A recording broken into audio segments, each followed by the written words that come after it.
घोड़ी में सवारी कर रहे हैं और दोनों हर्षोल्लास के साथ बाबा साहब का जलवा देखने लायक है। ये घोड़ी में बैठकर कैसा लग रहा है आपको? ऐसा लग रहा है जैसे 21 साल पहले खाने गया था। अच्छा चलिए हमारे प्रकाश जी घोड़ी के साथ हमारे साथ विद्वान है इस समय और मजा ले रहे हैं बाबा साहब के जन्मदिन का।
मनोज ठेकेदार जी।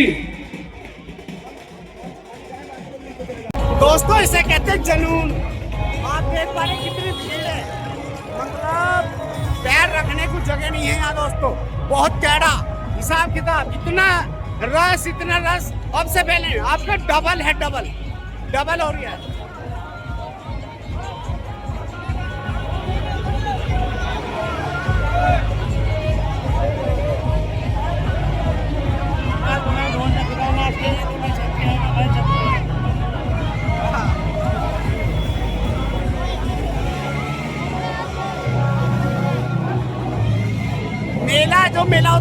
तरीके से युद्ध कई गुना पब्लिक आ गई, अंदाजे से भी कई गुना।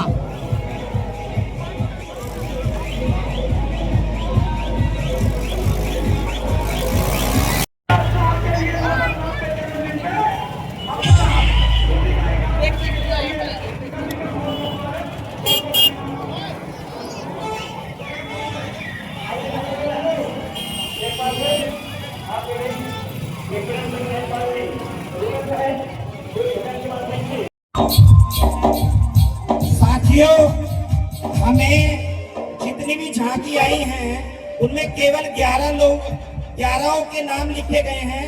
कोई साथी छूट गया हो जिसकी झांकी गांव से आई है, वो नाम नहीं लिखवा पाया है, वो केवल मंच पर आके लिखवा दे। ओम प्रकाश जी देदा से झांकी लेके आए हैं, श्री राहुल गौतम जी कुमावती से लेके आए हैं, श्री सुनील कुमार जी हंस कॉलोनी से लेके आए हैं, श्री रोहित जाटव जी अहमदाबाद से आए हैं, लोकेश जी भिक्कनपुर से आए हैं, वेद प्रकाश जी नवीपुर से आए हैं, संजय जाटव जी कुनेड़ा से आए हैं, भीम युवा समाज ये जो है चामुंडा चौकी भीम बाजार चौपाल से आई है, दीपक कुमार दुहाई से आई है, और एक गांव नगर से भी झांकी आई है, और एक सचिन प्रधान जी ने। मैं गुजारिश करूंगा माननीय विधायक जी राम चौधरी और नौजवान साथियों, माता और बहनों, पत्रकार बंधुओं, आज मैं आप सभी को डॉक्टर बी.आर. अम्बेडकर साहब के जन्मदिन की हाथ जोड़कर दिल की गहराइयों से बहुत बहुत मुबारकबाद देता हूं, बधाई देता हूं। और साथ में डॉक्टर बी.आर. अम्बेडकर साहब के चरणों में नमन करते हुए अपनी बात को आगे बढ़ाता हूं। ऐ मेरे दलित समाज के भाई बहनों, बाबा साहब ने बड़ी मुश्किल से संघर्ष करके ये कारवा हम लोगों के हाथ में दिया था। भारत का संविधान लिखकर हमें जो शक्ति बाबा साहब ने दी थी, आज ये उसी का परिणाम है कि हम पूरे मुरादनगर विधानसभा क्षेत्र में हर रोड पर नीला नीला नजर आ रहा है। जय भीम के नारों से ये आकाश गूंज रहा है। ये बाबा साहब की देन है। एक समय था जब बाबा साहब पे साधन नहीं था समाज की सेवा करने के लिए। माता रमाबाई ने बहुत साथ दिया, अपने बच्चों की कुर्बानी दी, विदेश में जाकर शिक्षा हासिल की और सिंबल ऑफ नॉलेज कहलाया। इतनी नॉलेज थी बाबा साहब को कि आज भी उस शिक्षा तक जितनी भाषाओं का ज्ञान बाबा साहब को था, आज भी किसी को नहीं है।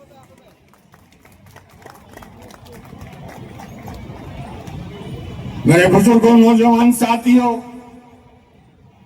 एक समय आया जब बाबा साहब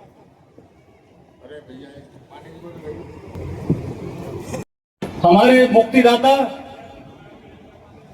महामानव बाबा साहब के जन्मोत्सव समारोह में मैं सम्मानित मंच एवं आज की सभा में उपस्थित बाबा साहब की मानस संतानों का स्वागत करता हूं और धन्यवाद ज्ञापित करता हूं कि आज इतनी बड़ी संख्या में हम सभी लोगों ने समाज में इकट्ठा होकर यहाँ अपनी भावनाओं को प्रतिष्ठित किया है कि हमारा सम्मान उस आदमी के साथ जुड़ा हुआ है जिस आदमी के साथ हमारे देश का सम्मान अब जुड़ा हुआ है। साथियों, मैं यहीं मुरादनगर में पला बड़ा हूँ, यहीं का बेटा हूँ। जो चीज बाबा साहब के मिशन पर चलकर, समझकर, रास्ते पर चलकर जो हमें समझ आई, बहुत छोटे में मैं बताता हूँ कि हमारी इस समाज की मुक्ति का रास्ता केवल शिक्षा के द्वारा खोला जा सकता है।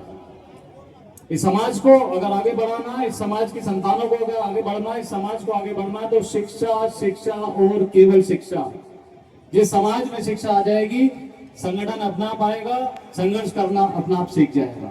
शैक्षिक शिक्षा, स्कूलों की शिक्षा है समाज पूरा करेगा। जब अच्छे से स्कूल पढ़ेगा तो कॉलेज में जाएगा, जब अच्छे से कॉलेज जाएगा तो रास्ते अलग खुल जाते हैं उसकी आर्थिक शिक्षा के, उसके आर्थिक विकास के, उसकी सामाजिक शिक्षा के, उसके सामाजिक विकास के, उसकी पॉलिटिकल एक सोच एक पैदा होती है, एक पॉलिटिकल एक रास्ता उसके लिए खुलता है आगे बढ़ने के लिए। तो साथियों, मैं बहुत कम शब्दों में अपनी वाणी को विराम दे रहा हूं इस विनम्र निवेदन के साथ कि ये समाज कभी भी, बाबा साहब की संतानें कभी भी भीड़ का हिस्सा नहीं बनेगी। शिक्षा रूपी जो कलम, जो हथियार बाबा साहब ने दिया है, उसको चलाते रहेंगे, चलाते रहेंगे, चलाते रहेंगे। वही मुक्ति का रास्ता है। नौ बुद्धाय, जय भीम, जय भारत। कॉलेज किसी को नहीं है। मैं बीएड के किसी भी बच्चे को बुला लूं तो उसको एजुकेशन का मतलब नहीं पता। ठीक, तो हमें शिक्षित का मतलब, उन्होंने एक वर्ड दिया था हमें ना, बाबा जी ने जो बोला हमें उससे थोड़ा अपडेट होना है। 134 साल हो गए हैं, अपने समाज को अपडेट करना है। और अपडेट ये कहता है कि हमें सिर्फ शिक्षित ही नहीं होना, नॉलेज भी गेन करनी है। क्या मैं ये कह रही हूँ कि एमबीए का कोई बच्चा है और उसको बिजनेस के बारे में नॉलेज है? नहीं, उसको नॉलेज नहीं है। नॉलेज हमें गेन करनी है। हमें बताना है कि हम बहुत इंटेलिजेंट है, हमारे पूर्वज जो है वो बहुत ज्यादा इंटेलिजेंट है। अगर हमारी शिक्षा यही कहती है, अभी मैं शोभा यात्रा देख रही थी सभी की, तो बहुत लोगों ने ना बहुत सारे स्टॉल लगाए हुए हैं, पानी का लगाया हुआ है, खाने का लगाया हुआ है, मल्टीपल जगह पे उन्होंने स्टॉल्स लगाए हुए हैं। क्या मैं किसी से 100 रुपए मांगूंगी, कोई मुझे दे देगा? नहीं देगा मुझे। क्यों देगा भाई? पैसे उसने कमाए हैं। तो उस बंदे ने वहां पर स्टॉल लगाए हैं, ठीक है, पैसा खर्च करा है, लेकिन क्या हमारी शिक्षा ये बता रही थी क्या कि वहां पर खाना खाओ और पत्तल वहां पे फेंक दो? ये आप बता रहे हो कि हमारा समाज अभी भी अपडेट नहीं हुआ है। पानी के, मैं अभी फोटो गई हूँ, वहां पे पानी बहा जा रहा है। ये आपकी शिक्षा है। बाबा जी ने कहा शिक्षित रहो। आप शिक्षित क्यों नहीं हो पा रहे? एक छोटा सा सवाल है, क्यों नहीं हो पा रहे शिक्षित? आपको तो अपना ही समाज साफ करके रखना है, क्यों नहीं रख पाए आप लोग? आप गर्ल्स आई है इतनी सारी, मैंने इतने सारे देखे हैं, आपकी फैमिली कितनी मतलब बहुत वैल्यूबल है, बहुत ज्यादा मतलब सोच वाली है अच्छी की, वो आपको यहाँ तक प्रोवाइड कर दिया है। लेकिन आप में से किसी ने भी ये नहीं सोचा कि आपके खाने का, पीने का, सबका ध्यान हमें रखना पड़ेगा। दूसरा हमारा कहते हैं शिक्षित रहो, दूसरा क्या कहता है? संगठित रहो। यही बोला जाता है ना, संगठित रहो। देखना हमारे साथी जाके देखे, इधर कुछ बच्चे लड़ रहे हैं, जरा जाके देखना। हमारे साथी जाके देखे, इधर कुछ बच्चे लड़ाई कर रहे हैं।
बिना कुछ मुझे प्यार नहीं, चैन मेरे दिल को भी आता नहीं, तेरे बिना कुछ मुझे भाता नहीं, चैन मेरे दिल को भी आता नहीं, तेरे बिना